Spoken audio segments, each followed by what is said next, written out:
Yebo asingeneni ku hot topic yethu yanamhlanje lalelani. Hi 326 Express. I am a lady atikure animakore 52. When I was in my early 30s, I wanted to get married, but zvairamba. So ndakaudza amai vangu vakabva vandipa mushonga wekugeza nawo manheru every day. After a period of 3 months, I found a man kuchurch kwandaienda. Akabva andiroora. We've been together for more than 21 years. He was a loving husband, anenda ubasa. He would come back around 7 every day, except for days he would be held up by something, but it rarely happened. Murume wangu is one of the men who I could safely say was faithful. His phone yaigara isina pin till recently. He has changed, he has become secretive.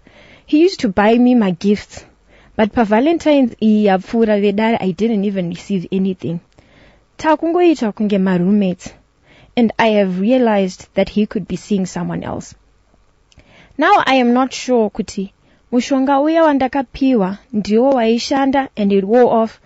My mom ukuo vakashaya, so I don't know who to ask. Should I seek spiritual help? Could it be his girlfriend arikumshandisira mushonga or akamisira mupfuira? What should I do to save my marriage? Please help Vedari. Well, that's our hot topic. I always am short for words. Nema responses antanga kupinda. Yeah. And I usually don't like to pay attention to the ones that come in very early. Yeah. Because sometimes I think it's not yeah. And they kind of judgmental as well. But yeah, a lady writing to us, akatari kuma 30s vagezeseswa something na mama wake. Not sure kuti chanchi chengodzinga mhepo here kana kuti chanchi chekutoti amuwana abva amurora. But so happens akabarorwa. And then 20 plus years they've been living zvakanaka. And murumari faithful, jese, chichichi. And then all of a sudden, pane zvaitika, and the wife is thinking maybe ashandisirwa mushonga nemusikana wana ezvezvi kana kuti mushonga wacho waita way off kana ndonge wangu wari mushonga. What should she do? Go and top it up? Or maybe just see where it goes, or maybe counter mushonga wari kufungira kuti wakaiswa ne the girlfriend. What do you think, Saki? Pamba garapa ne marriage rapa kana kuti ameno. Marriage mushonga I think inonetsa. Someone says. Yeah, inonetsa because now you can sustain it for a long time. That's as you go in it. Somehow you will meet your fate and it won't work at some point. So for her to top it up kana kuti ongosiyana nazo. Someone says, you know what? That could mean vayapera ka marriage acho zvamchose. But haina upera cause dei yeida upera ka murume uya ingweno ungotora girlfriend. At this point this other girlfriend achitongori girlfriend asati anzi apanounce kuti ndiye official or whatever. You understand? So she should stay in the marriage. Bad connection. Hi, you are live on Star FM. Masquera saying. Nyaya yakatotangira pakututsiwa mushonga kugeza ndompa wakatangira opa zvakatotangira munhu wacho andakapa mushonga ndomuti akazofa amai veatinyorera ndovamuupdata kuti aramba saka zvemushonga zvinobackfire saka tiri kuti hapasisina here kana totopera zvaari kubvunza iye muridzi toti chiko isusu apa pana marriage apo hapana newitchcraft case okay. Thank you so much. Hi, you're live on Star FM.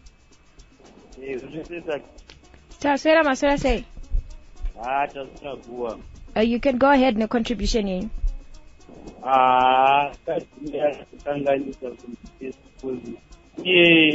Mukadzi marriage hapana akatoshandisa mushonga kudhara anokwanisa kungoita kungotendeuka oreurura udza muromo wake chokwadi obva atanga kunotsvaga spiritual help church.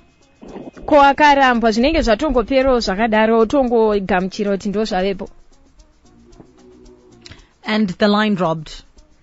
Okay. How you live on Star FM? Hello. Maswera sei?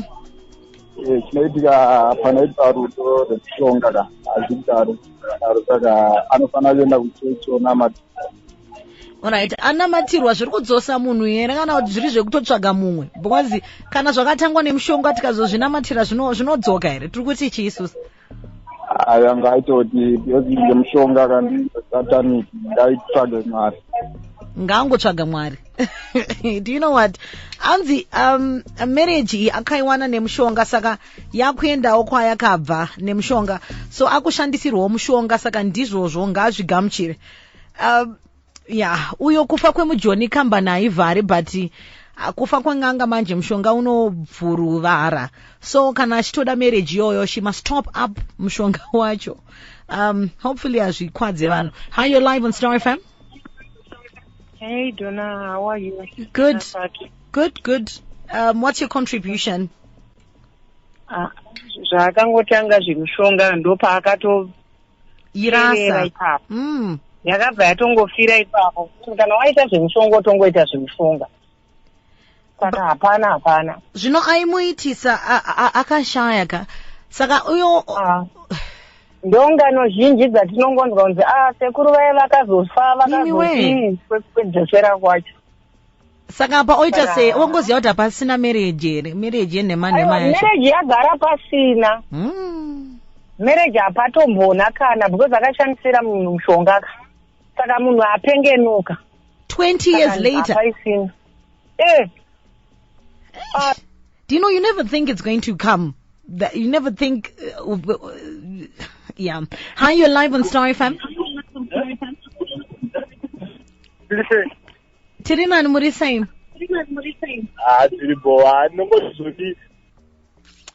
Please make sure you reduce the volume of your radio so that apaite nasty feedback. We have messages saki hanzi chipa WhatsApp. Iya arikuita ere zvaiita vachangororana hapana mushonga wakashanda. It was a coincidence. Hapana mushonga wakamboshanda apa. Vakatoroorwa pasina mushonga. Zvinoitika futi murume anozongochinja over time. Varume hatina zera nawo apa. I also think that's also a factor as well. Kuti it can be a coincidence. Maybe mushonga wakageza nawo wangosido anything to do with the marriage. Yeah. And murunga angozvichinjirawo. Yeah. So in the case yekuti murume angozvichinjirawo, what then to do? Kungojira easier. What are we saying? Here is because the message on the WhatsApp platform.